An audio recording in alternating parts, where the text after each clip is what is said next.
Suasana di Gedung Putih sore itu terasa lebih tegang dari biasanya. Para jurnalis memenuhi ruang konferensi, kamera-kamera siaga, pena-pena siap mencatat setiap kata yang keluar dari mulut pemimpin tertinggi Amerika Serikat. Presiden Donald J.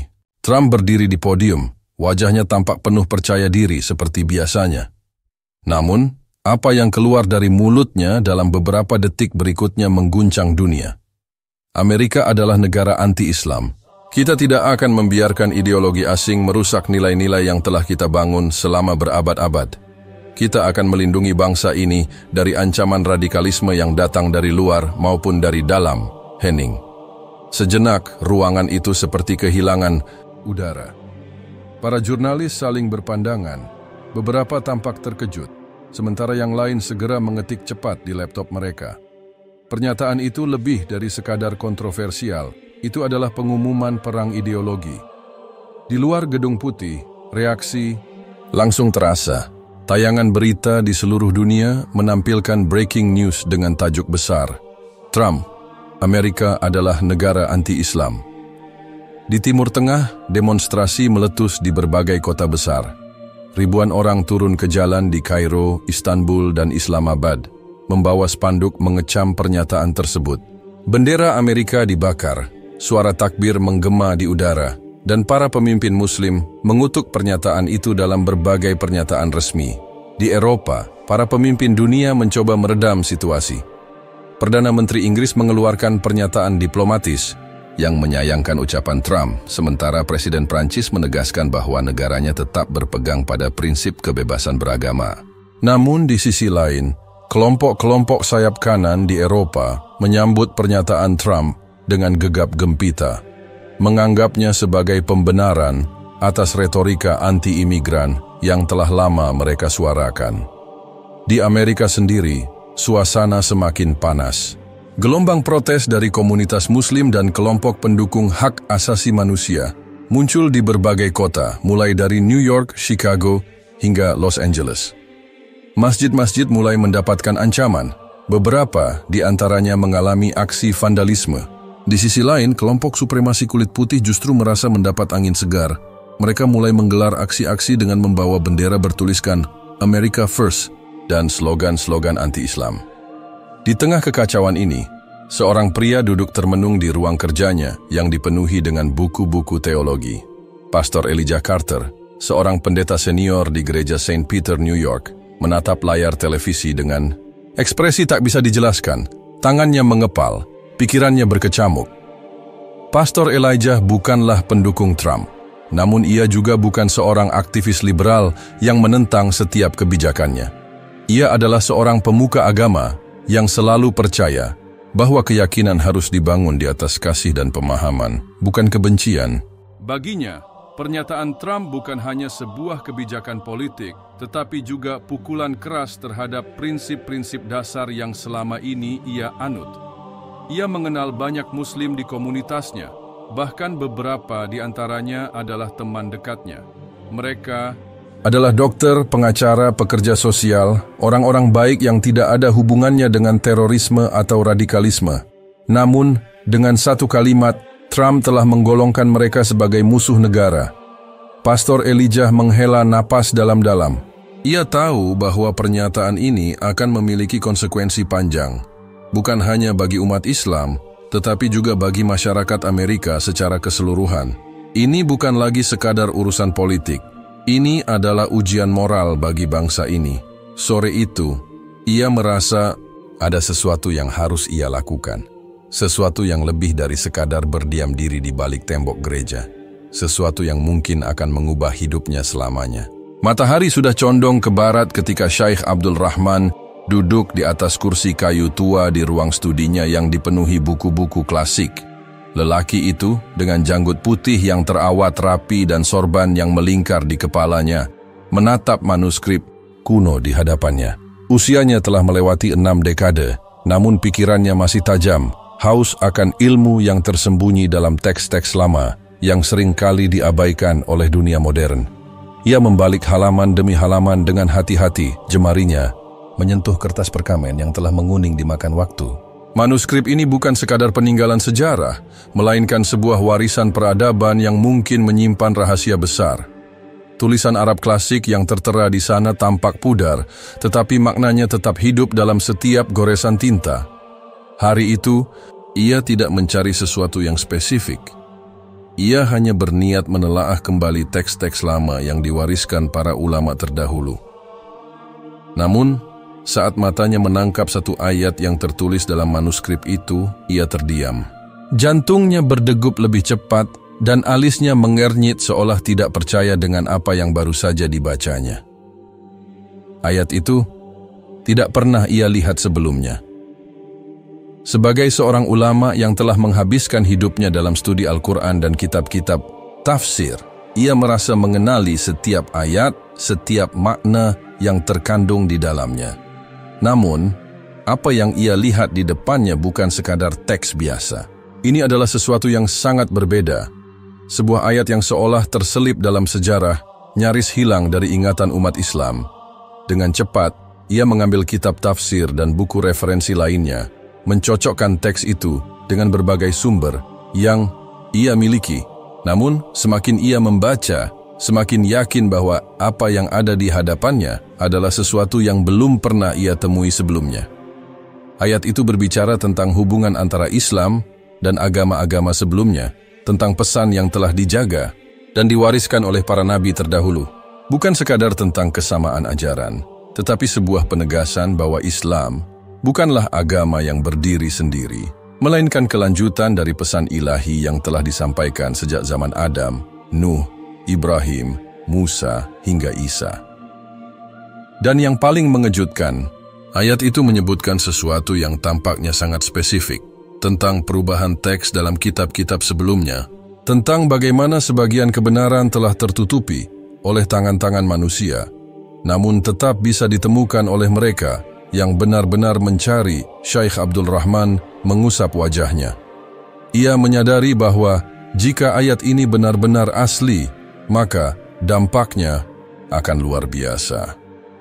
Ini bukan sekadar temuan akademis, ini adalah sebuah kunci yang bisa membuka gerbang pemahaman baru antara umat Islam dan pemeluk agama lainnya. Namun, ada sesuatu yang membuatnya semakin penasaran. Jika ayat ini memang ada, mengapa tidak pernah disebutkan dalam kitab-kitab tafsir klasik? Mengapa para ulama terdahulu tidak pernah membahasnya? Pikiran itu membuatnya gelisah. Ia tidak bisa menyimpan penemuan ini untuk dirinya sendiri. Ini harus dibagikan, harus dikaji lebih dalam. Dan ia tahu bahwa hanya ada satu tempat di dunia ini di mana penemuan seperti ini akan mendapatkan reaksi paling besar: Amerika Serikat. Sejak pernyataan Presiden Trump yang menggemparkan dunia, Amerika telah menjadi pusat perhatian dalam diskusi agama dan politik global. Islam semakin disorot, baik oleh para pembela maupun oleh para penentangnya. Jika ada satu tempat di mana kebenaran ini bisa diuji dan diperdebatkan, itu adalah di sana. Ia tahu bahwa perjalanannya ke Amerika tidak akan mudah. Ia bukan orang asing bagi negeri itu.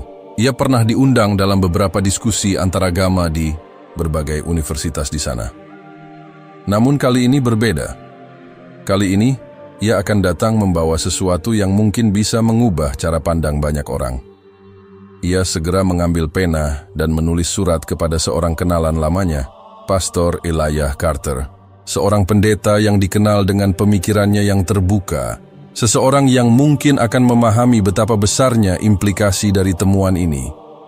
Dengan tangan yang mantap, ia menulis, "Saudara Elijah, aku telah menemukan sesuatu yang mungkin akan mengubah banyak hal. Aku harus berbicara denganmu. Aku akan datang ke Amerika segera. Bersiaplah, karena ini bukan sekadar diskusi biasa. Ini tentang kebenaran yang telah lama tersembunyi." Syekh Abdul Rahman melipat surat itu dan menyerahkannya kepada asistennya untuk dikirimkan. Ia kemudian berdiri, menatap keluar jendela, melihat matahari yang perlahan tenggelam di cakrawala. Ia tahu bahwa saat fajar berikutnya menyingsing, perjalanannya akan dimulai. Dan ia juga tahu bahwa setelah ini, dunia tidak akan pernah sama lagi. Pesawat Emirates yang ditumpangi Syekh Abdul Rahman mendarat dengan mulus di Bandara Internasional John F. Kennedy, New York. Begitu roda pesawat menyentuh landasan, ia menghela napas panjang, menyadari bahwa perjalanan ini bukan sekadar lawatan biasa. Ia tidak datang untuk sekadar berbicara dalam seminar atau menghadiri diskusi akademik. Ia membawa sesuatu yang lebih besar dari itu, sesuatu yang mungkin akan mengguncang banyak orang. Begitu keluar dari pesawat, angin musim gugur yang dingin menerpa wajahnya. Ia mengenakan jubah panjang berwarna putih dan sorban hijau khas ulama Timur Tengah. Langkahnya tenang, tetapi pikirannya penuh dengan berbagai kemungkinan. Apakah pesan yang ia bawa akan diterima? Ataukah justru akan menghadapi perlawanan? Di pintu kedatangan, seorang pria bertubuh tinggi dengan rambut coklat yang mulai memutih, berdiri menunggu. Pastor Elijah Carter tersenyum begitu melihat Syekh Abdul Rahman melangkah mendekat. Ia mengenakan mantel hitam panjang dan syal biru tua, tampak bersiap menghadapi cuaca New York yang semakin dingin. "Saudaraku, selamat datang di Amerika," kata Elijah dengan nada hangat. Syekh Abdul Rahman membalas senyum itu dan meraih tangan Elijah dalam genggaman erat. "Terima kasih, Elijah. Aku senang bisa kembali ke sini." Keduanya berjalan menuju mobil yang telah disiapkan oleh Elijah. Sepanjang perjalanan keluar dari bandara, mereka berbincang ringan tentang perjalanan dan kondisi cuaca, tetapi baik. Elijah maupun Syekh Abdul Rahman tahu bahwa ada pembicaraan lebih besar yang menunggu. Mobil melewati jalanan kota New York yang ramai. Gedung-gedung pencakar langit menjulang tinggi, lampu-lampu kota berkilauan, dan lalu lintas yang padat menunjukkan bahwa kota ini tidak pernah tidur. Namun di balik gemerlap itu, ada ketegangan yang terasa di udara. Amerika masih berada dalam pusaran kontroversi akibat pernyataan Presiden Trump beberapa waktu lalu. Demonstrasi masih terjadi di beberapa titik dan sentimen terhadap Islam semakin tajam. Setelah sekitar 1 jam perjalanan, mereka tiba di gereja Saint Peter, tempat Elijah melayani sebagai pendeta senior. Gereja itu berdiri megah dengan arsitektur klasik yang indah, pilar-pilar tinggi dan jendela kaca patri berwarna-warni yang menggambarkan kisah-kisah dalam Injil. Syekh Abdul Rahman turun dari mobil menatap bangunan suci itu dengan penuh penghormatan. Ia selalu percaya bahwa tempat ibadah, apapun agamanya, adalah rumah bagi mereka yang mencari Tuhan. "Masuklah," kata Elijah sambil membuka pintu gereja. Di dalam, suasana terasa hening. Ruangan itu diterangi oleh cahaya lampu gantung yang hangat, memberikan kesan damai. Bangku-bangku kayu panjang berjajar rapi, dan di bagian depan terdapat altar dengan salib besar yang berdiri tegak. Mereka berjalan menuju sebuah ruangan kecil di samping gereja, tempat yang biasa digunakan Elijah untuk berdiskusi dengan para tamunya. Di dalam, ada sebuah meja kayu tua dengan 2 kursi berhadapan. "Jadi, ceritakan kepadaku," kata Elijah setelah mereka duduk. "Apa yang kau temukan?" Syekh Abdul Rahman mengeluarkan sebuah buku tua dari tasnya. Ia meletakkannya di atas meja, membuka halamannya dengan hati-hati, lalu menunjuk pada sebuah bagian yang sudah ia tandai sebelumnya. "Ayat ini," katanya pelan, "adalah sesuatu yang tidak pernah dibahas dalam kitab tafsir klasik. Aku menemukannya dalam manuskrip kuno yang hampir terlupakan." Elijah mendekat, membaca teks yang ditunjukkan oleh Syekh Abdul Rahman. Matanya menyipit, mencoba memahami maknanya. "Ayat ini berbicara tentang perubahan dalam kitab-kitab sebelumnya," gumamnya. Syekh Abdul Rahman mengangguk. "Ayat ini bukan sekadar menyatakan bahwa Islam adalah kelanjutan dari agama sebelumnya, tetapi juga bahwa ada bagian dari kebenaran yang telah tertutupi. Bukan karena kesalahan manusia biasa, tetapi karena keputusan para pemimpin di masa lalu yang mengubah atau menyembunyikan bagian tertentu." Elijah terdiam.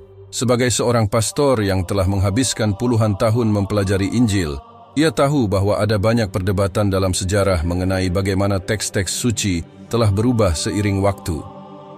Tetapi untuk menemukan sesuatu seperti ini, sebuah ayat dari sumber Islam yang membenarkan dugaan itu adalah hal yang berbeda. Jika ini benar, suara Elijah terdengar nyaris berbisik, "Ini akan mengguncang segalanya." Itulah sebabnya aku datang ke sini, jawab Syekh Abdul Rahman. Aku tidak ingin ini menjadi sekadar kajian akademis. Aku ingin berdialog dengan orang-orang yang mencari kebenaran. Elijah menatap ulama di hadapannya. Ia bisa merasakan ketulusan dalam kata-kata pria itu. Tetapi ia juga tahu bahwa jika ini tersebar, reaksi dari dunia Kristen, terutama di Amerika, tidak akan sederhana. Kau sadar bahwa ini bisa membahayakanmu? Tanya Elijah serius. Syekh Abdul Rahman tersenyum tipis. Kebenaran selalu membawa risiko. Elijah menghela napas panjang. Ia tahu bahwa apa yang ada di hadapannya bukan sekadar wacana intelektual, melainkan sebuah titik balik dalam perjalanan spiritual yang bisa mengubah hidup banyak orang, termasuk dirinya sendiri, dan ia belum siap untuk menghadapi konsekuensi dari kebenaran yang baru saja ia temukan. Pagi itu, matahari baru saja muncul dari balik gedung-gedung pencakar langit New York, menciptakan semburat jingga di langit. Udara musim gugur terasa sejuk. Angin berembus, lelebut, membawa aroma khas kota yang tak pernah tidur ini. Namun ada sesuatu yang berbeda di gereja St. Peter hari itu.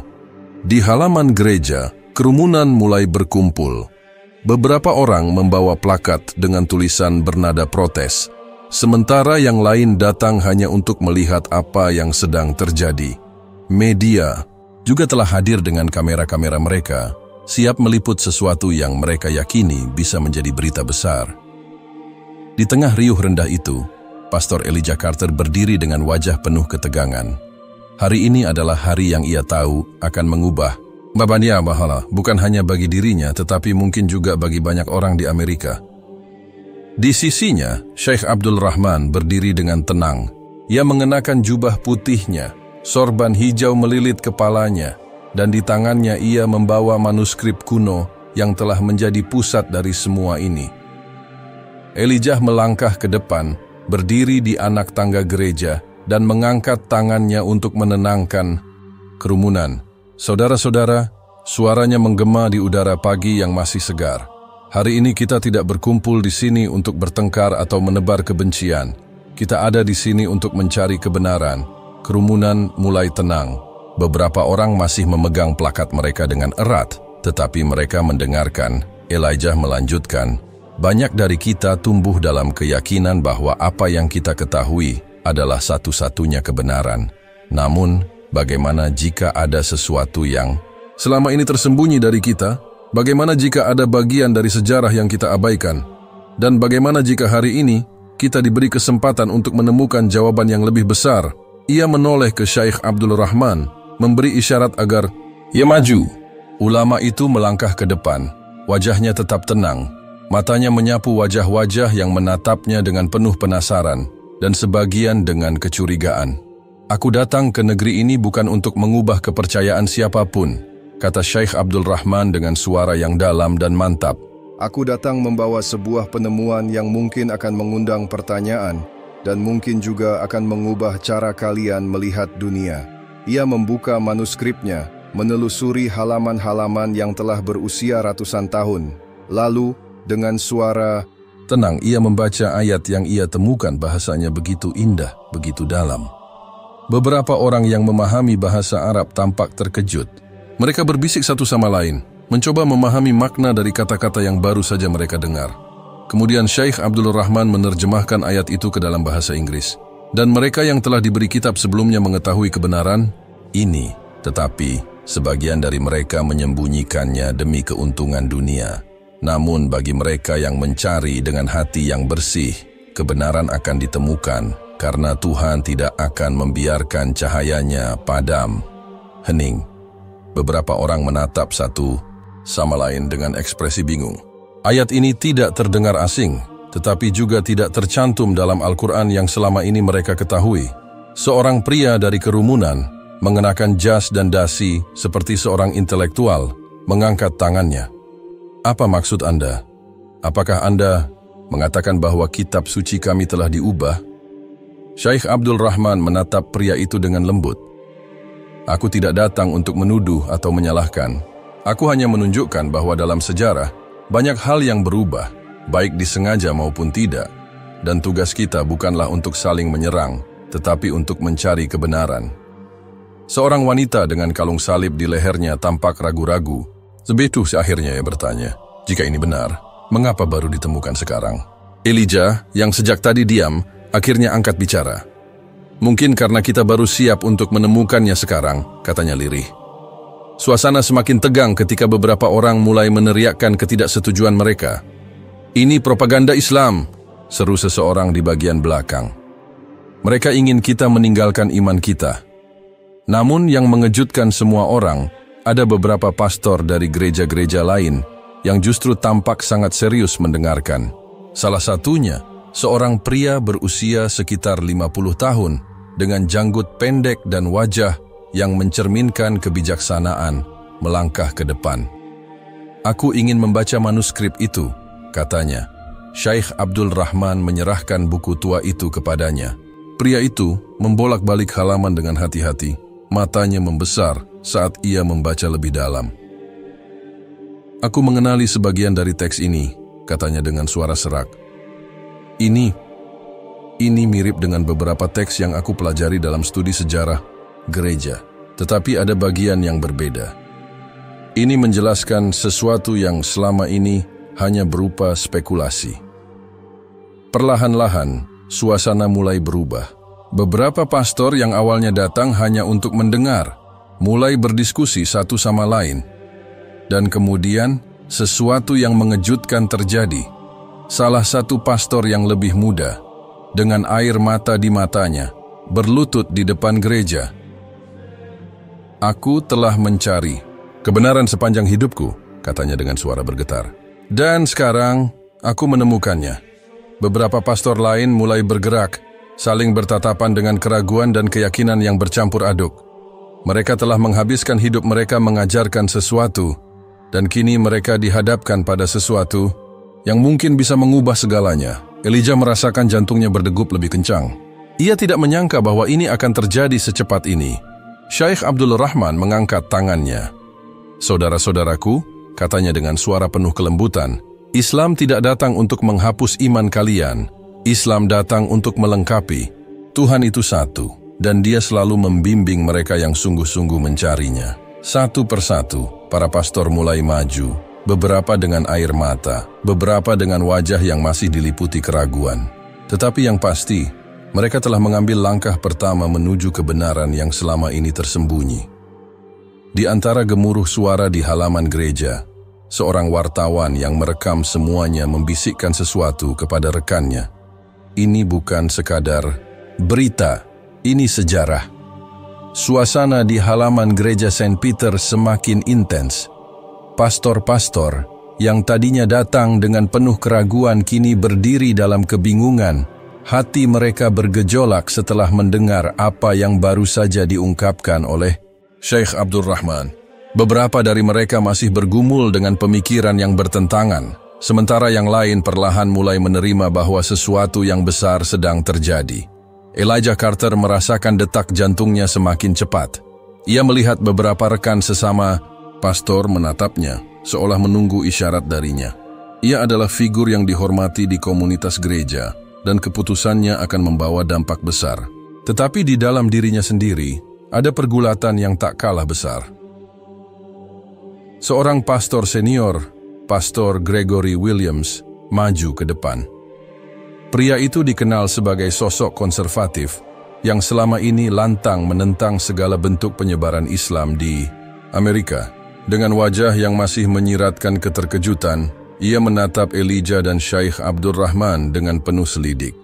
Elijah, suaranya bergetar.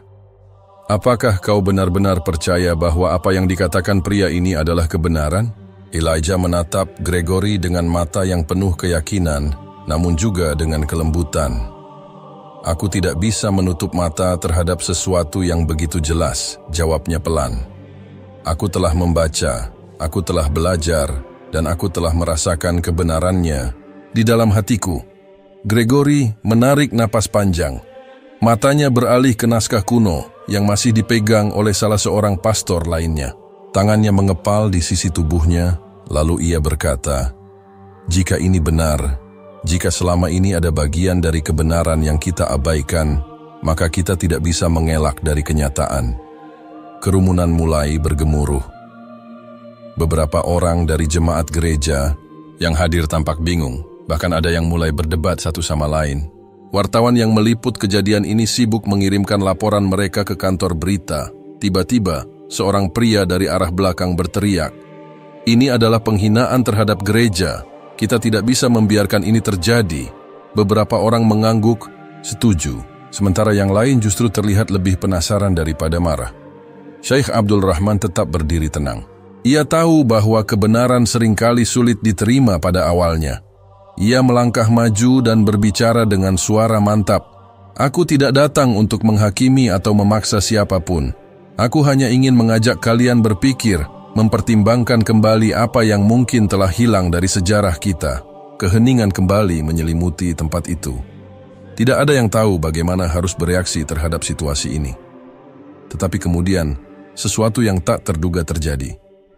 Seorang pastor muda, mungkin berusia sekitar 30 tahun, tiba-tiba berjalan ke depan. Ia menatap Elijah, lalu menoleh ke arah Syekh Abdul Rahman. "Aku telah bergumul dengan pertanyaan tentang Tuhan selama bertahun-tahun," katanya. Suaranya penuh emosi. "Aku merasakan ada sesuatu yang hilang, bahwa ada sesuatu yang belum lengkap dalam pemahamanku tentang keimanan." Ia menarik napas dalam-dalam, lalu dengan suara bergetar berkata, "Aku ingin bersyahadat." Seisi halaman gereja terdiam. Beberapa orang menutup mulut mereka dengan tangan, tak percaya dengan apa yang baru saja mereka dengar. Pastor-pastor lain menatap satu sama lain, sebagian dengan keterkejutan, sebagian lagi dengan pemahaman mendalam. Elijah merasakan dadanya sesak oleh emosi yang bercampur aduk. Ia tidak pernah membayangkan bahwa peristiwa ini akan terjadi di depan matanya sendiri. Syekh Abdul Rahman menatap pria muda itu dengan lembut. "Apakah kau yakin dengan keputusanmu?" tanyanya. Pastor muda itu mengangguk dengan mantap. "Aku telah mencari jawaban sepanjang hidupku, dan aku merasa aku akhirnya menemukannya." Dengan suara tenang namun penuh keyakinan, Syekh Abdul Rahman membimbingnya mengucapkan syahadat. "Asyhadu an la ilaha illallah wa asyhadu anna Muhammadan Rasulullah." Pastor muda itu mengulangi setiap kata dengan jelas, dan begitu kata terakhir keluar dari bibirnya, air mata mengalir di pipinya. Ia menutup wajahnya dengan kedua tangan, merasakan sesuatu yang belum pernah ia rasakan sebelumnya. Sebuah ketenangan yang luar biasa. Kerumunan kembali gempar. Beberapa orang mulai menangis, baik karena haru maupun karena keterkejutan. Pastor-pastor lain yang masih berdiri di tempat mereka tampak berpikir keras, seolah sedang bergumul dengan hati dan pikiran mereka sendiri. Gregory Williams, yang sejak tadi berdiri diam, akhirnya berbicara lagi. "Jika kita benar-benar mencari Tuhan," katanya dengan suara serak, "maka kita tidak boleh takut terhadap kebenaran."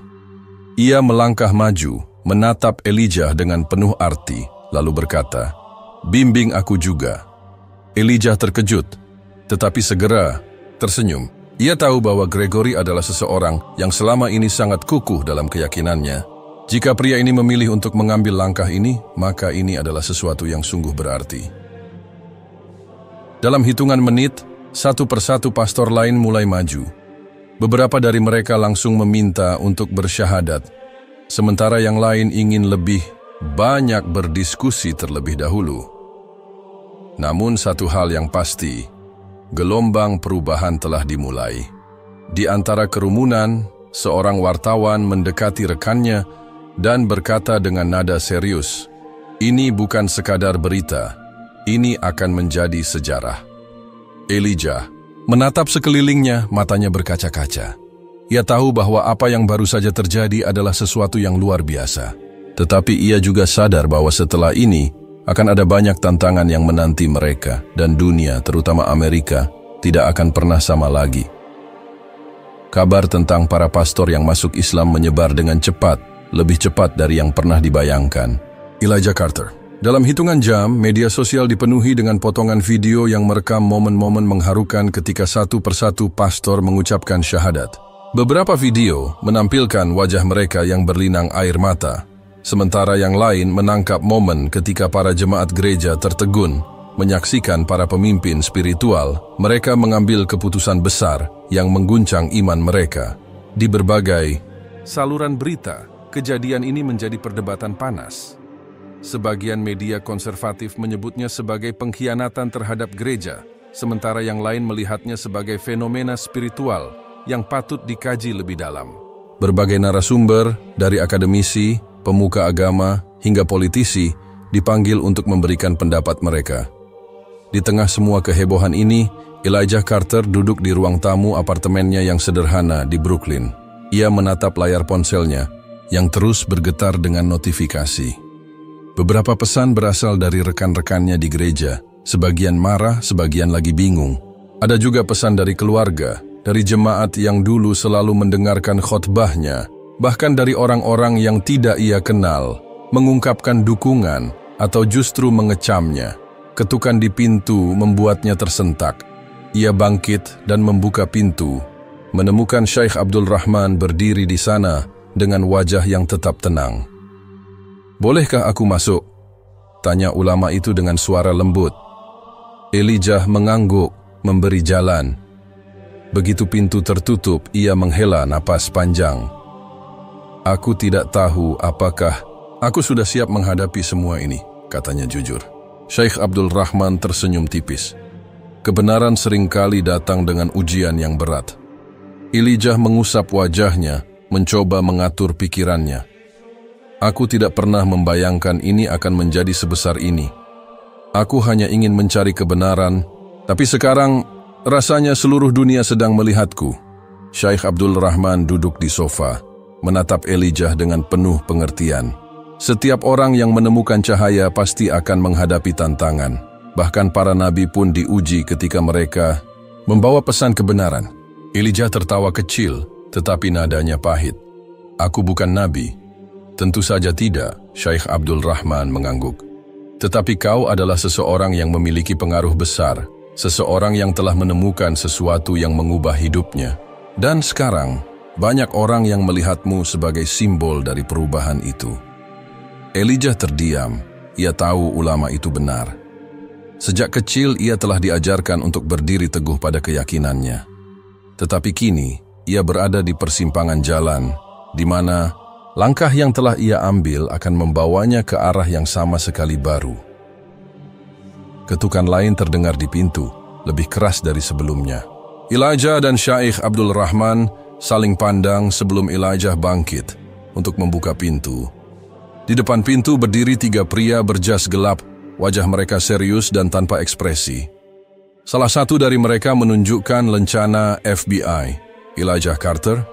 Elijah mengangguk. "Saya agen Richardson dari FBI. Kami perlu berbicara dengan Anda." Di dalam ruang interogasi yang terang benderang, Elijah duduk di seberang 2 agen yang menatapnya dengan tajam. Mereka telah mengajukan berbagai pertanyaan kepadanya. Bagaimana ia bisa terlibat dalam pertemuan dengan Syekh Abdul Rahman? Bagaimana ia bisa sampai pada keputusan untuk berpindah keyakinan? Dan apakah ada pengaruh dari kelompok tertentu yang mendorongnya? "Pastor Carter," kata agen Richardson akhirnya, suaranya tenang tetapi penuh kewaspadaan. "Anda tentu memahami mengapa ini menarik perhatian kami." Elijah menatapnya dengan penuh ketenangan. "Aku tidak melakukan kejahatan. Aku hanya mengikuti suara hatiku." Agen yang satu lagi, seorang pria bertubuh besar dengan rambut pendek rapi, mencondongkan tubuh ke depan. "Ini bukan hanya tentang Anda, Pastor.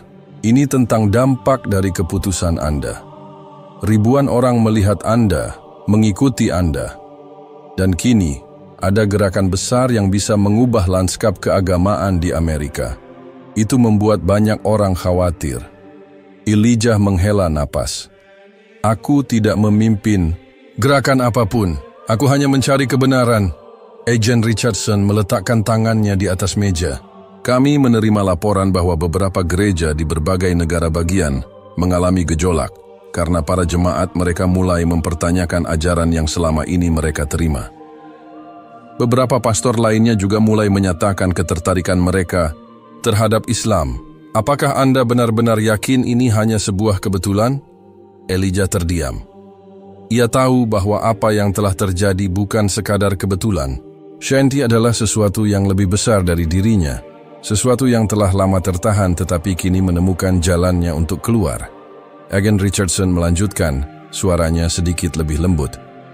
Dengar Carter, kami tidak ingin membuat ini lebih sulit bagimu, tapi kami harus memastikan bahwa ini bukan bagian dari agenda yang lebih besar.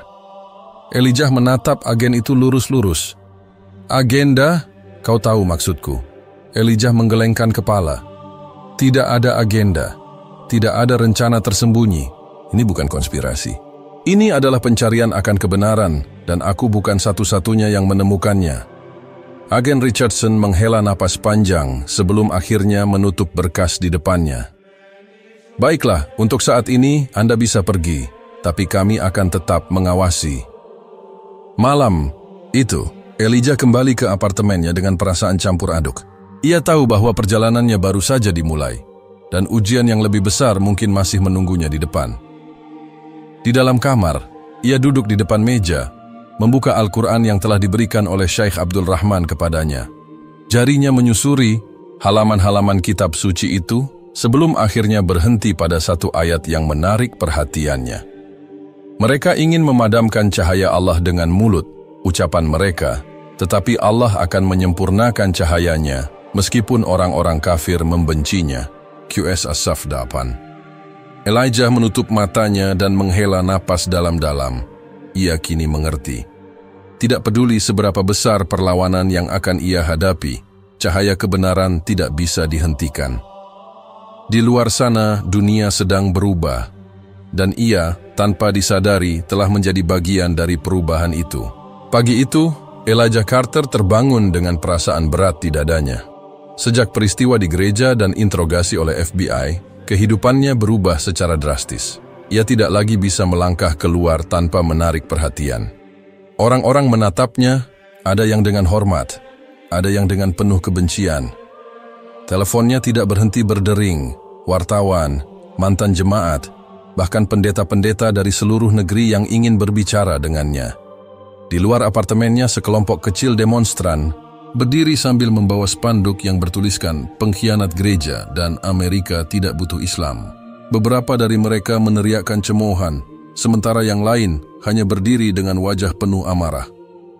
Elijah mengamati mereka dari jendela dengan perasaan campur aduk. Ia tahu konsekuensi dari keputusannya, tetapi ia tidak pernah membayangkan akan sebesar ini. Tiba-tiba ponselnya berdering lagi. Kali ini, nama yang muncul di layar membuatnya terkejut.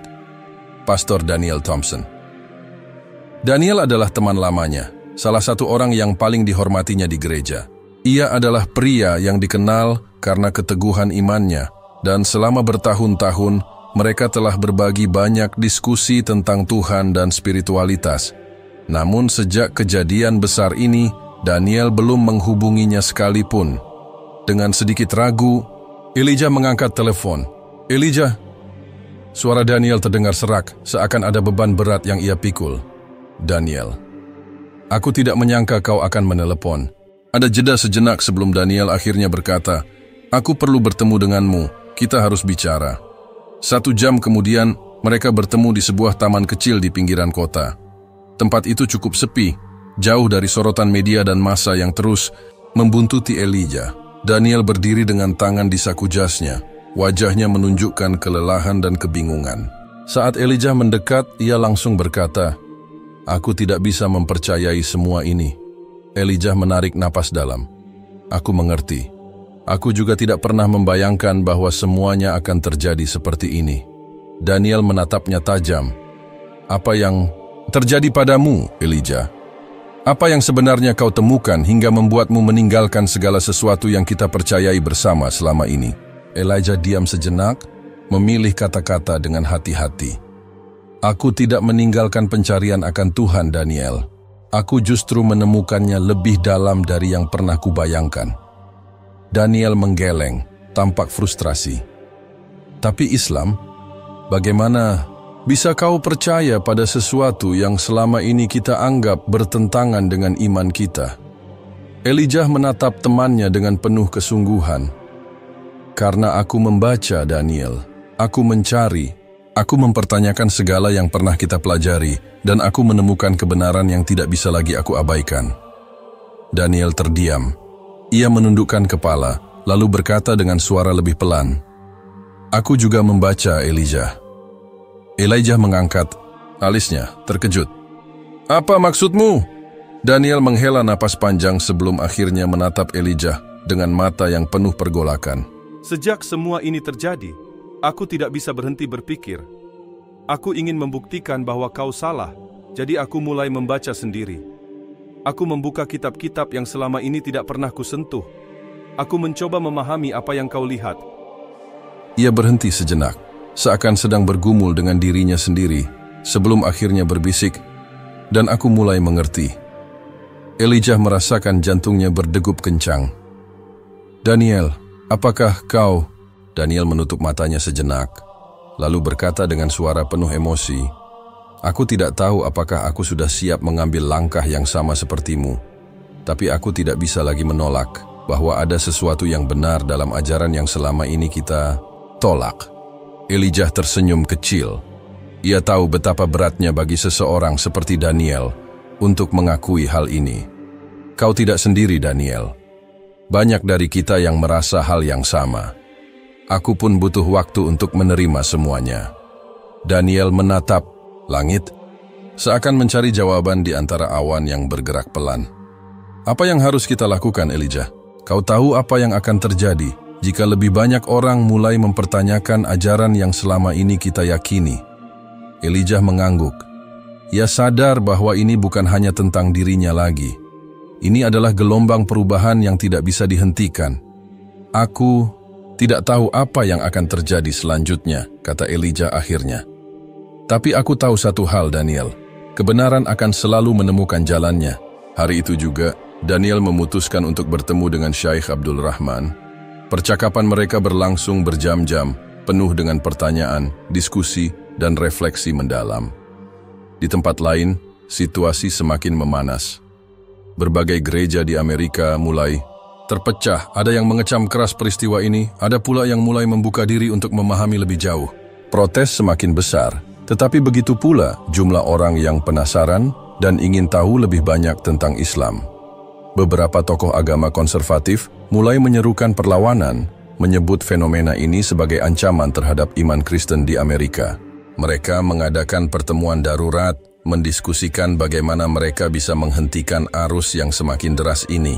Sementara itu, media terus menggali cerita ini. Wawancara dengan para pastor yang masuk Islam mulai bermunculan, dan setiap kisah, mereka membawa dampak besar bagi masyarakat.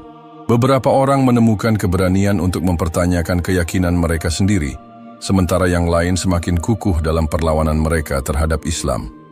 Di tengah semua kekacauan ini, Elijah menerima sebuah email dari seseorang yang tidak ia kenal. Subjeknya singkat, "Aku ingin tahu lebih banyak." Elijah membuka email itu dan membaca isinya. "Aku seorang pendeta di sebuah gereja kecil di Texas. Aku telah mengikuti semua yang terjadi belakangan ini. Aku tidak bisa berhenti berpikir tentang semua yang telah kau katakan. Aku merasa ada sesuatu yang selama ini kusembunyikan dari diriku sendiri. Sesuatu yang perlu aku ketahui lebih dalam. Bisakah kita berbicara?" Elijah menatap layar ponselnya, hatinya berdebar. Gelombang ini belum berakhir. Ini baru saja dimulai. "Elijah?" Carter duduk di depan meja kayunya. Cahaya lampu temaram menerangi wajahnya yang dipenuhi kelelahan. Hari-hari terakhir telah mengubah seluruh hidupnya, membawanya ke dalam pusaran peristiwa yang tidak pernah ia bayangkan. Pikirannya masih dipenuhi oleh percakapan dengan Daniel, oleh email yang baru saja ia terima, dan oleh protes yang terus berlangsung di luar apartemennya. Di luar, hujan mulai turun perlahan, tetesannya mengetuk jendela seperti melodi pelan yang menenangkan. Namun, ketenangan itu hanya ada di luar. Di dalam dirinya, badai tengah berkecamuk. Ia membuka kembali email yang ia terima beberapa jam lalu dari pendeta di Texas. Kata-katanya menggantung di pikirannya, seakan memanggilnya untuk bertindak. Sudah jelas bahwa ia bukan satu-satunya yang sedang mempertanyakan keyakinannya, bukan satu-satunya yang merasa ada sesuatu yang lebih besar dari yang selama ini ia percayai. Elijah menarik napas dalam-dalam, kemudian mulai mengetik balasan. Terima kasih telah menghubungi saya. Saya memahami apa yang Anda rasakan, karena saya juga pernah berada di posisi itu. Saya bersedia berbicara dengan Anda, kapanpun Anda siap. Tidak ada paksaan, hanya percakapan yang jujur. Ia membaca kembali pesan itu beberapa kali sebelum akhirnya mengirimnya. Begitu ia menekan tombol kirim, ponselnya tiba-tiba berdering. Nama yang muncul di layar membuat dadanya terasa berat. Ayah Elijah menatap layar itu selama beberapa detik sebelum akhirnya menggeser tombol hijau dan mengangkat panggilan itu. Elijah, suara di ujung telepon terdengar dalam dan tegas, suara yang sudah ia kenal seumur hidupnya. Ayah, balasnya dengan hati-hati. Ada jeda sejenak sebelum suara itu kembali terdengar. Apa yang sedang kau lakukan? Apa yang kau pikirkan? Apakah kau benar-benar telah membuang segalanya begitu saja? Elijah menutup matanya sejenak. Ia sudah menyiapkan dirinya untuk percakapan ini, tetapi itu tidak membuatnya lebih mudah. Ayah, aku tidak membuang apapun. Aku hanya menemukan sesuatu yang selama ini tidak pernah aku lihat dengan jelas. Tidak, suara ayahnya meninggi, penuh amarah. Kau telah meninggalkan warisan keluargamu. Kau telah mencoreng nama kita. Kau tahu bagaimana perasaan ibumu saat melihat semua ini di berita? Bagaimana perasaan keluargamu? Elijah menghela napas panjang. Aku tahu ini sulit bagi kalian. Aku tidak ingin menyakiti siapapun. Tapi ayah, ini adalah jalan yang kutemukan setelah pencarian panjang. Aku tidak bisa berpura-pura tidak melihatnya. Ayahnya terdiam. Saat ia kembali berbicara, suaranya lebih rendah, tetapi dingin. Jadi kau lebih memilih ini dibanding keluargamu? Elijah menggigit bibirnya. Ayah, ini bukan tentang memilih satu atau yang lain. Aku masih putramu. Aku masih mencintai kalian semua. Tapi kau bukan lagi bagian dari kami, kata ayahnya, tajam. Jika kau tetap pada keputusan ini, jangan pernah kembali, dan dengan itu, panggilan terputus. Elijah menatap ponselnya, tangan gemetar. Ia telah kehilangan keluarganya. Hujan di luar semakin deras, seakan mencerminkan perasaannya yang semakin kelam. Keesokan harinya, berita tentang Elijah semakin menyebar. Salah satu saluran berita nasional menayangkan diskusi panel tentang fenomena para pastor yang masuk Islam, dan nama Elijah Carter disebut berkali-kali sebagai tokoh utama dalam gelombang. Apakah ini tanda dari infiltrasi Islam ke dalam institusi Kristen di Amerika? Seorang pembawa acara bertanya tajam. Kita harus melihat ini sebagai ancaman serius, jawab seorang analis politik. Bukan hanya karena perubahan agama mereka, tetapi karena dampak sosial yang diakibatkannya. Ini mengganggu tatanan keagamaan kita dan jika dibiarkan bisa menyebabkan perpecahan yang lebih besar. Elijah mematikan televisinya. Ia tidak terkejut. Ia tahu ini akan datang. Tetapi satu hal yang membuatnya berpikir adalah seberapa jauh mereka akan mencoba menghentikan ini. Ponselnya kembali bergetar. Kali ini, sebuah pesan masuk dari nomor yang tidak dikenal. Kami tahu di mana kau tinggal. Kau sebaiknya berhati-hati. Jantung Elijah berdegup kencang. Ancaman itu tidak lagi tersirat. Kini, bahaya itu nyata. Ia menarik napas panjang dan mencoba berpikir jernih. Ia tidak akan mundur. Apapun yang terjadi, ia akan tetap berjalan di jalan yang telah ia pilih. Tapi, ia juga tahu keheningan ini hanya sementara. Badai yang sebenarnya belum datang. Elijah duduk di sofa lusuh apartemennya, menatap layar ponselnya yang masih menampilkan pesan ancaman itu. Tangannya mengepal, bukan karena takut, tetapi karena ia tahu ini hanya permulaan. Sejak ia mengucapkan syahadat di depan gereja, hidupnya berubah dalam cara yang tidak pernah ia duga. Bukan hanya keluarga dan gerejanya yang meninggalkannya, tetapi kini ada ancaman nyata terhadap keselamatannya. Televisi di sudut ruangan masih menyala, menampilkan potongan berita yang terus membahas fenomena mengejutkan para pendeta yang berpindah keyakinan. Wajahnya sering muncul di layar, menjadi simbol dari sesuatu yang dianggap oleh sebagian orang sebagai ancaman besar bagi Kristen Amerika. Elijah tahu bahwa dia tidak bisa hanya berdiam diri. Ia mengambil ponselnya dan membuka kontak Daniel. Setelah beberapa detik ragu, ia mengetik pesan singkat, "Kita harus bicara." Ini semakin buruk. Hampir seketika balasan datang, "Bertemu di tempat biasa 1 jam lagi." Hujan telah berhenti ketika Elijah keluar dari apartemennya, tetapi udara masih menyisakan kelembapan. Ia menurunkan topinya sedikit untuk menyamarkan wajahnya, berharap tidak menarik perhatian siapapun.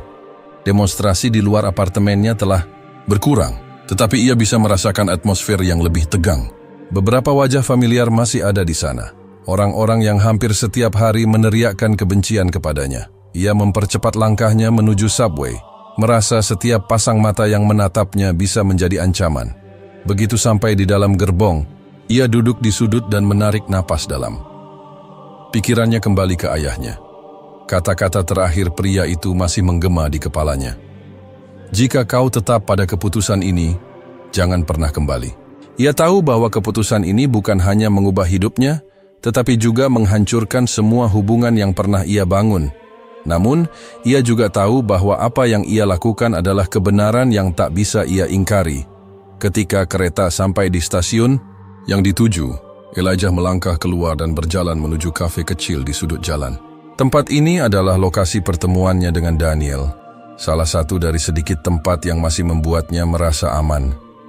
Begitu ia masuk, ia melihat Daniel sudah duduk di pojok. Tangannya menggenggam secangkir kopi yang mengepulkan asap tipis. Wajahnya tampak lebih lelah daripada terakhir kali mereka bertemu. "Elijah," kata Daniel ketika ia duduk di hadapannya. "Apa yang terjadi?" Elijah menggeser ponselnya ke atas meja, memperlihatkan pesan ancaman yang ia terima. Daniel membaca dengan rahang mengeras. "Ini sudah semakin gila," katanya pelan. "Siapapun yang mengirim ini, mereka serius." Elijah mengangguk. "Aku tahu, dan aku juga tahu bahwa ini bukan hanya tentang aku. Ada banyak orang lain yang mulai mempertanyakan segalanya, dan mereka juga bisa menjadi target." Daniel menggigit bibirnya, tampak berpikir dalam. "Aku sudah berbicara dengan beberapa orang yang merasa seperti aku, Elijah. Mereka takut. Beberapa di antara mereka ingin belajar lebih banyak, tetapi mereka tahu konsekuensinya." Elijah menatapnya tajam. "Berapa banyak orang yang kau maksud?" Daniel menatap matanya. "Setidaknya 10 pastor di berbagai negara bagian. Mereka belum siap untuk berbicara secara terbuka, tetapi mereka tahu ada sesuatu yang salah dalam apa yang selama ini kita yakini." Elijah terdiam sejenak, membiarkan kata-kata itu meresap dalam pikirannya. Jika ini benar, maka apa yang terjadi bukan hanya fenomena kecil. Ini adalah gerakan. "Kita harus membantu mereka," kata Elijah. "Akhirnya, kita harus memberi mereka ruang untuk belajar tanpa takut akan konsekuensinya." Daniel tersenyum masam. "Dan bagaimana kau ingin melakukannya? Kau sendiri sudah menjadi target. Orang-orang itu tidak akan tinggal diam." Elijah menarik napas dalam. "Aku tidak tahu, Daniel. Tapi aku juga tidak bisa hanya berdiam diri dan membiarkan ini berlalu begitu saja." Daniel mengangguk pelan. "Aku mengerti. Aku juga merasa hal yang sama." Tiba-tiba, suara bel pintu berbunyi. Kedua, pria itu secara refleks menoleh. Seorang pria tinggi berbadan tegap masuk ke dalam kafe, mengenakan jaket hitam panjang. Sekilas, ia tampak seperti pelanggan biasa. Tetapi ketika matanya bertemu dengan Elijah, ada sesuatu dalam tatapannya yang membuat alarm dalam kepala Elijah berbunyi. Daniel juga tampaknya merasakan hal yang sama. Ia merapatkan tubuhnya sedikit, waspada. Pria itu berjalan perlahan ke arah meja mereka, lalu berhenti tepat di hadapan mereka. "Elijah Carter," Elijah menegang. "Ya?" Pria itu mengeluarkan sesuatu dari dalam sakunya, sebuah amplop coklat yang tebal. Ia meletakkannya di atas meja, lalu berbicara dengan nada datar. "Kau perlu membaca ini." Elijah menatap amplop itu dengan curiga, tetapi sebelum ia bisa bertanya lebih lanjut, pria itu sudah berbalik dan berjalan keluar dari kafe, meninggalkan mereka dalam kebingungan. Daniel menatap Elijah. "Apa ini?" Elijah meraih amplop itu dan membukanya dengan hati-hati. Di dalamnya ada beberapa lembar dokumen dan sebuah catatan kecil bertuliskan tangan. Kau harus tahu apa yang sedang terjadi. Mereka tidak hanya mengincarmu, mereka juga mengincar orang-orang lain yang mempertanyakan keyakinan mereka. Buka matamu sebelum terlambat. Elijah menatap kertas-kertas di tangannya. Ada beberapa laporan berita yang tampaknya tidak pernah dipublikasikan secara luas. Berbicara tentang para pemimpin agama yang menghilang secara misterius setelah menunjukkan ketertarikan pada Islam. Ada juga dokumen yang tampaknya berasal dari lembaga pemerintah, menunjukkan bahwa ada pengawasan ketat terhadap individu-individu tertentu. Daniel membaca beberapa lembar dokumen itu dengan ekspresi serius. Ini bukan hanya ancaman biasa, ini sistematis. Elijah menggertakkan giginya. Mereka akan melakukan apa saja untuk menghentikan ini. Daniel menatapnya dengan wajah tegang. Lalu apa yang akan kita lakukan sekarang? Elijah menatap keluar jendela, melihat kerumunan yang berjalan tanpa menyadari betapa besarnya badai yang sedang berkumpul di balik layar. Aku tidak tahu, katanya akhirnya. Tapi kita harus bersiap, karena ini baru permulaan.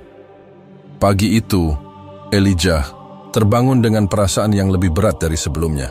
Meskipun hujan semalam telah reda, kegelisahan di dalam dirinya tetap membanjiri seluruh pikiran dan hatinya. Ia duduk di pinggir tempat tidur, menatap kosong keluar jendela. Dunia luar seolah begitu jauh, seakan ada dinding tak terlihat yang membatasi dirinya dengan segala yang terjadi di sekitarnya. Ponselnya bergetar, sebuah pesan masuk dari Daniel. Pertemuan sore ini. Aku menemukan sesuatu. Elijah menarik napas panjang, merasakan ketegangan yang mengalir dalam darahnya. Ia tahu, sejak pertemuan mereka di kafe kemarin, bahwa mereka telah menyentuh sesuatu yang jauh lebih besar dari sekadar pergolakan agama pribadi.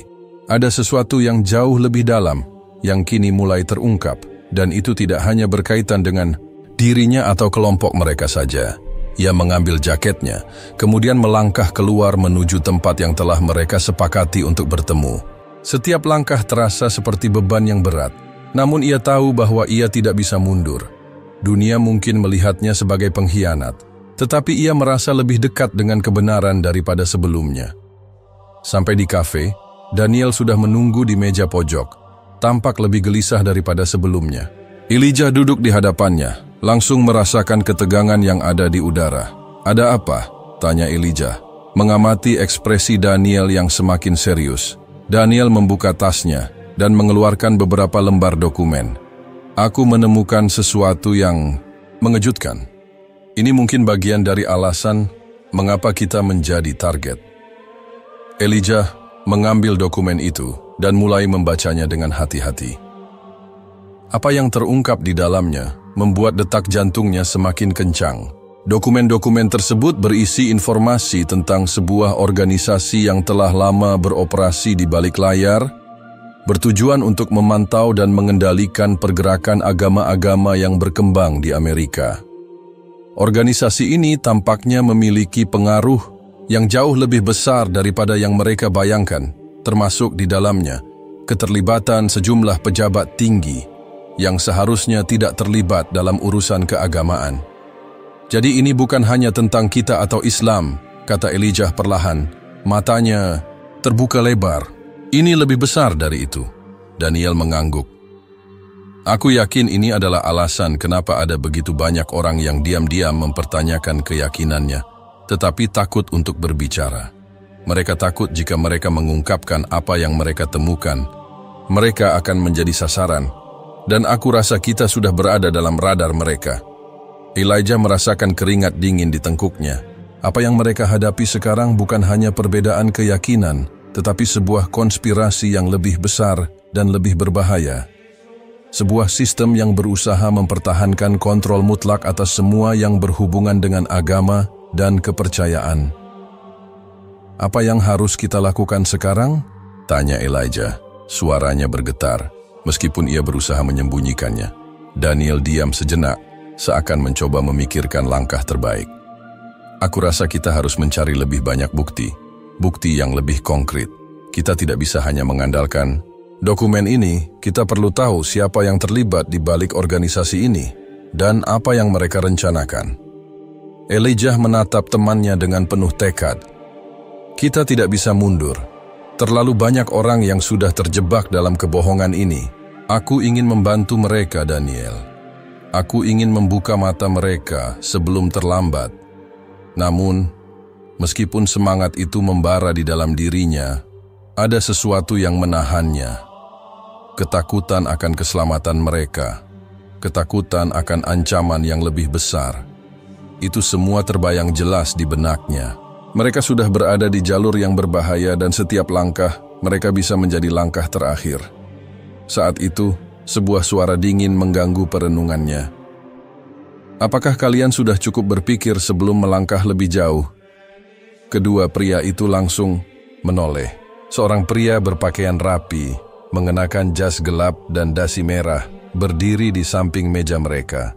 Wajahnya tampak tenang, tetapi matanya penuh dengan ketajaman yang membuat perasaan tidak nyaman merayapi hati Elijah. "Siapa Anda?" tanya Elijah, mencoba menjaga ketenangannya. Pria itu tersenyum tipis, seakan sudah tahu bahwa pertemuan ini takkan berjalan lancar. "Nama saya Michael. Saya yakin kalian sudah mengetahui bahwa apa yang kalian lakukan sekarang bisa berisiko sangat besar." Daniel langsung berdiri, menyipitkan mata.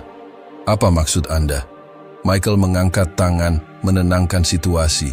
Saya hanya ingin kalian tahu bahwa ada batasan dalam apa yang kalian cari. Kadang-kadang lebih baik tidak mengetahui terlalu banyak, karena apa yang terjadi setelahnya, kalian tidak akan pernah bisa membalikkan waktu. Elijah merasa ada sesuatu yang sangat salah dengan pria ini. "Apakah Anda mengancam kami?" Michael tidak menjawab langsung. Sebaliknya, ia menatap mereka dengan senyuman yang lebih dalam. "Ini bukan ancaman, hanya pengingat." Pria itu berbalik dan berjalan menjauh. Begitu keluar dari kafe, Elijah dan Daniel hanya bisa saling memandang. Keduanya merasakan ada sesuatu yang lebih besar sedang mengintai mereka. Michael bukan hanya orang sembarangan. Ia adalah bagian dari sesuatu yang lebih gelap, yang mereka belum sepenuhnya pahami. Elijah meremas tangannya, berusaha mengendalikan rasa takut yang mulai menjalar. "Siapa dia sebenarnya, Daniel?" Daniel menggelengkan kepala. "Aku tidak tahu, tapi aku rasa kita harus berhati-hati. Apa yang kita hadapi sekarang bukan hanya ancaman fisik. Ini lebih dari itu. Mereka tahu kita sedang mencari kebenaran, dan mereka tidak akan membiarkan kita melangkah lebih jauh." Elijah menarik napas panjang. "Tapi kita tidak bisa berhenti, Daniel. Tidak sekarang." Daniel menatapnya dalam-dalam, seakan melihat keteguhan yang ada dalam diri Elijah. "Kau benar. Kita tidak bisa berhenti. Tetapi kita harus lebih berhati-hati."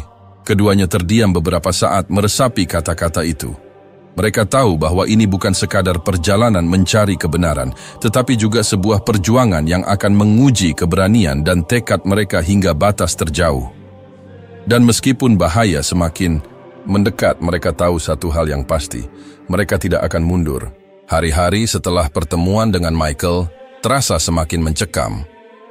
Elijah tidak bisa menghilangkan perasaan bahwa mereka tengah berada di ujung jurang yang dalam. Dan setiap langkah mereka bisa membawa mereka semakin dekat ke dalam kegelapan yang lebih pekat.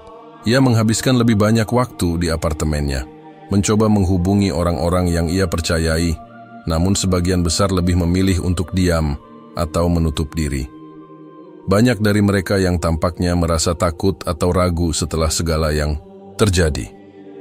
Mereka merasa terperangkap di antara kebenaran yang ingin mereka temukan dan ancaman yang semakin nyata.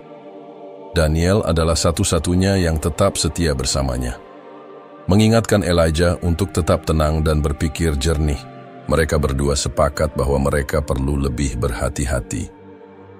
Michael, dengan kata-kata dinginnya, membuat mereka sadar bahwa bahaya ini jauh lebih besar dari yang mereka kira. Elijah merasa dirinya terpojok. Setiap berita yang mereka baca, setiap pesan yang mereka terima, hanya semakin menambah ketegangan di dalam dirinya. Berita tentang pastor yang kembali ke agama asal mereka, tentang penolakan keras dari gereja, dan semakin banyaknya ancaman terhadap mereka yang mulai membuka mata terhadap kebohongan besar yang selama ini mereka percayai. Semua itu semakin memperburuk keadaan. Tapi satu hal yang tidak bisa ia pungkiri, rasa ingin tahu dan pencarian akan kebenaran ini telah merasuk dalam dirinya. Ia tidak bisa berhenti. Pada suatu malam yang dingin, setelah melakukan pengecekan terhadap beberapa informasi yang ia terima, Elijah mendapatkan sebuah pesan dari sumber yang tak dikenal. Hatinya berdebar saat membaca pesan itu. Tertulis singkat namun penuh dengan makna. Kami tahu apa yang sedang kalian lakukan. Jika kalian ingin selamat, berhentilah mencari. Pesan itu membuatnya terdiam sejenak, merasakan dingin yang menggigit dari dalam. Ia menyadari bahwa setiap langkah mereka semakin memperburuk situasi, tetapi ia juga tahu bahwa mereka tidak bisa mundur begitu saja. Pencarian mereka akan kebenaran telah membawa mereka ke titik ini, dan untuk berhenti berarti mengingkari segalanya. Elijah menatap ponselnya, berpikir sejenak. Ia tahu bahwa ini bukan hanya tentang dirinya, ini bukan sekadar pencarian pribadi. Ini adalah tentang orang-orang yang tidak bisa berbicara, tentang gereja yang berusaha disembunyikan kebenarannya. Mereka yang telah lama hidup dalam kebohongan dan ketakutan. Elijah merasa ia tak bisa berhenti begitu saja. Namun, sesuatu di dalam dirinya juga mulai merasakan ketakutan yang mendalam. Apa yang akan terjadi jika mereka benar-benar menemukan sesuatu yang lebih besar, sesuatu yang tidak bisa mereka lawan? Elijah menyadari bahwa ini bukan sekadar pertarungan agama. Ini adalah pertarungan yang jauh lebih luas dari itu. Semua yang mereka ketahui, semua yang mereka percaya, bisa jadi hanya bagian dari sebuah rencana yang jauh lebih besar. Keesokan harinya, setelah merenung sepanjang malam, Elijah memutuskan untuk menemui Daniel. Ia merasa bahwa ini adalah waktunya untuk berbicara lebih terbuka. Mereka tidak bisa terus-menerus berada dalam kegelapan dan ketakutan. Mereka perlu tahu lebih banyak. Mereka perlu mendapatkan bukti yang lebih kuat. Mereka harus membuka mata orang-orang di sekitar mereka, meskipun itu berarti melawan segala sesuatu yang telah mereka percayai. Di sebuah kafe kecil yang jauh dari keramaian, mereka bertemu.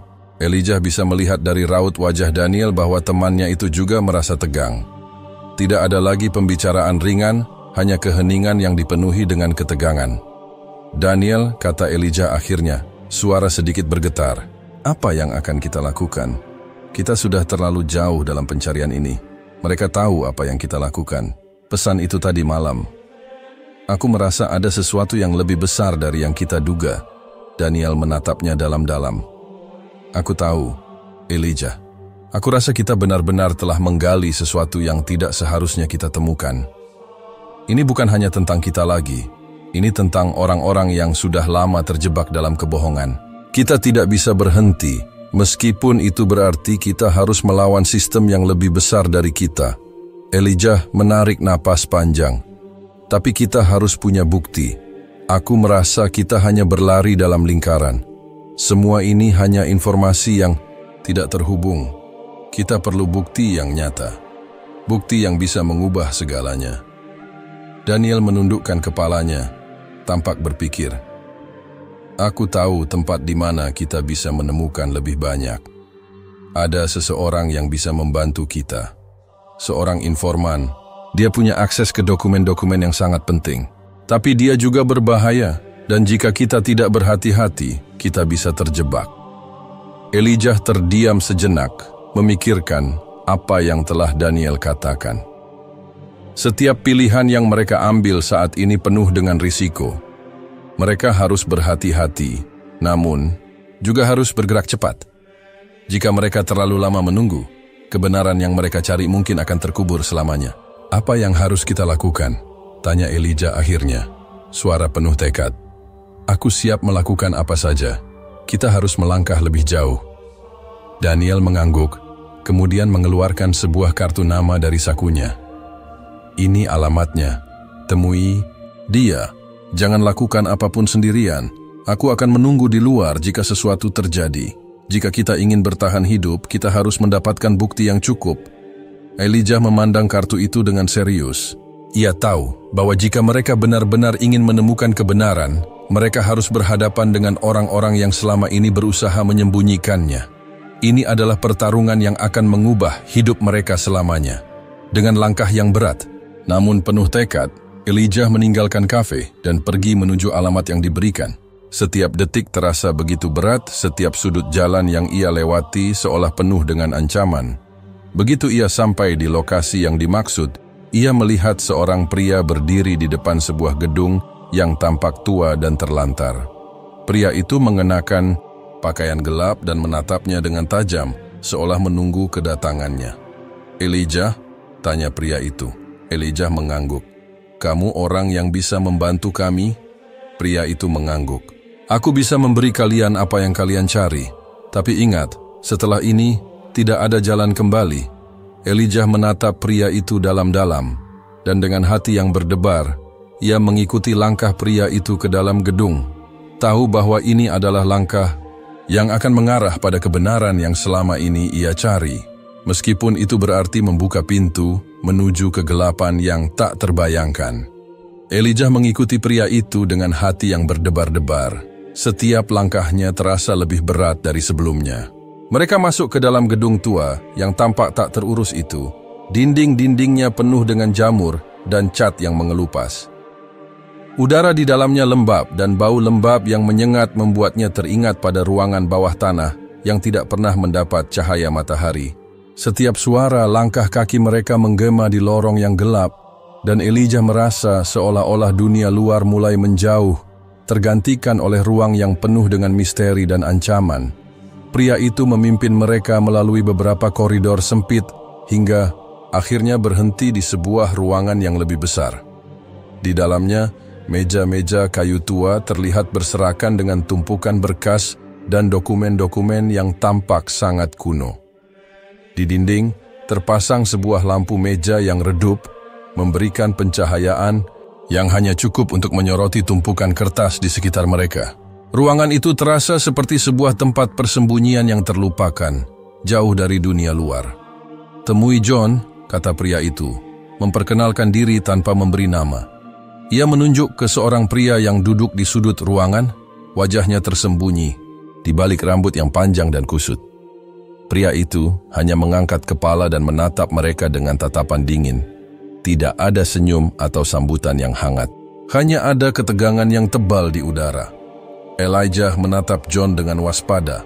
Ada sesuatu yang tidak beres dengan pria ini, tapi Elijah tahu mereka tidak punya banyak pilihan. Mereka harus mendapatkan informasi ini, apapun risikonya. "Apakah kamu yang bisa membantu kami?" tanya Elijah. Suaranya lebih keras dari yang ia kira, mencerminkan kegelisahan yang menguasai dirinya. John menatapnya beberapa detik sebelum akhirnya berkata, "Kalian sedang berada di tempat yang sangat berbahaya. Aku sudah menghindari perhatian selama bertahun-tahun. Jika kalian ingin terus maju, kalian harus siap untuk segala konsekuensi."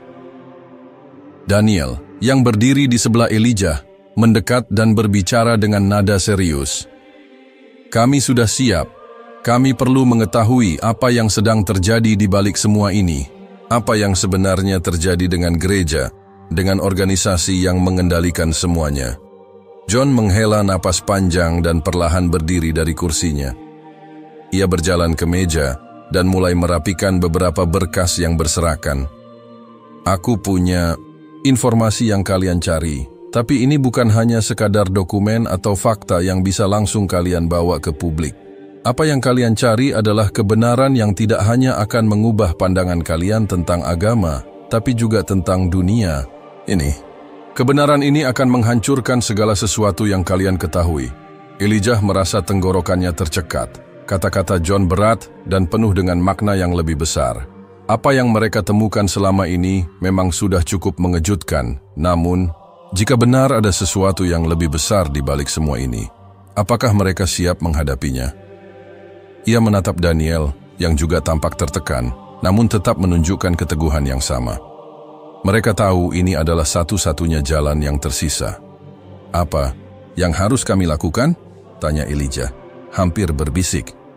Ia merasakan kegelisahan yang mulai mencekam dirinya lebih dalam lagi. John kembali duduk dan mengeluarkan sebuah map besar dari laci meja. Map itu tampak usang, dengan beberapa bagian sudutnya yang sudah rusak. Ia membukanya perlahan dan mulai mengeluarkan beberapa dokumen yang tampak sudah sangat lama. Setiap lembar kertas itu tampak berisi informasi yang sangat sensitif, dengan tanda tangan yang tertera di bawahnya, menunjukkan bahwa ini bukanlah dokumen sembarangan. Ini adalah dokumen yang kalian butuhkan, kata John, menaruh beberapa lembar kertas di depan Elijah dan Daniel. Tapi ingat, ini hanya permulaan. Jika kalian benar-benar ingin membuka kebenaran ini, kalian harus siap menghadapi segala macam bahaya. Organisasi yang kalian hadapi ini lebih kuat dari yang kalian bayangkan.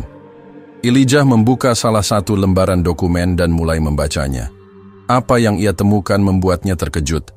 Dokumen itu berisi informasi tentang sejumlah pejabat gereja besar yang terlibat dalam jaringan tersembunyi yang beroperasi di seluruh dunia. Mereka tidak hanya mengendalikan ajaran agama, tetapi juga memiliki pengaruh besar dalam berbagai aspek pemerintahan dan ekonomi. Semua yang mereka lakukan tampaknya bertujuan untuk mengontrol pikiran dan tindakan orang-orang yang mereka anggap sebagai ancaman terhadap kekuasaan mereka. Daniel menatap dokumen itu dengan serius, kemudian mengalihkan pandangannya ke John. Ini semua sangat besar, lebih besar dari yang kami kira. Tapi apa hubungannya dengan gereja dan pernyataan Trump tentang anti-Islam? John menatap mereka dengan tatapan tajam. Pernyataan Trump itu bukan hanya kebetulan. Dia bukan satu-satunya orang yang memiliki agenda ini. Semua yang kalian lihat di media, semua kekacauan yang terjadi, adalah bagian dari rencana yang jauh lebih besar. Organisasi ini beroperasi di balik layar, mengendalikan narasi, menciptakan ketegangan di antara agama-agama, dan memanipulasi sentimen publik. Mereka ingin memecah belah agar mereka bisa menguasai segalanya. Elijah merasa dunia di sekelilingnya seperti runtuh. Apa yang John katakan membuatnya semakin paham betapa rumit dan besar konspirasi yang tengah mereka hadapi. Ini bukan hanya tentang perbedaan agama, ini adalah tentang kontrol yang lebih besar, tentang kekuasaan yang tidak terlihat, namun mempengaruhi setiap aspek kehidupan mereka. Tapi apa yang harus kami lakukan dengan semua ini? Tanya Elijah, suaranya penuh kebingungan. Kami tidak bisa hanya menyebarkan informasi seperti ini tanpa bukti yang lebih jelas. John mengangguk. Kalian benar, tapi kalian harus tahu bahwa jika kalian melangkah lebih jauh, kalian tidak akan hanya berhadapan dengan organisasi ini, tapi juga dengan kekuatan besar yang berusaha melindungi mereka. Kalian harus siap menghadapi apapun yang datang. Tidak ada jalan yang aman lagi. Elijah mengunci tatapan John, merasakan tekadnya semakin menguat. Mereka sudah terlalu jauh untuk mundur. Kebenaran ini harus diketahui oleh dunia. Mereka tidak bisa diam lagi, meskipun resikonya begitu besar. Apa yang harus kami lakukan selanjutnya? Tanya Daniel. Suaranya penuh keyakinan. John menatap mereka dengan tajam, lalu perlahan-lahan berbicara. Kalian akan pergi ke tempat ini, katanya sambil menunjukkan alamat di sebuah peta. Di sana kalian akan menemukan bukti yang lebih kuat. Tapi ingat, kalian tidak bisa menghadapinya sendirian. Jika kalian ingin bertahan hidup, kalian harus mengumpulkan lebih banyak orang yang bisa kalian percayai. Elijah menatap alamat itu, merasa ketegangan semakin meliputi dirinya. Apa yang mereka cari tidak akan mudah ditemukan, dan bahaya akan terus mengintai mereka di setiap langkah.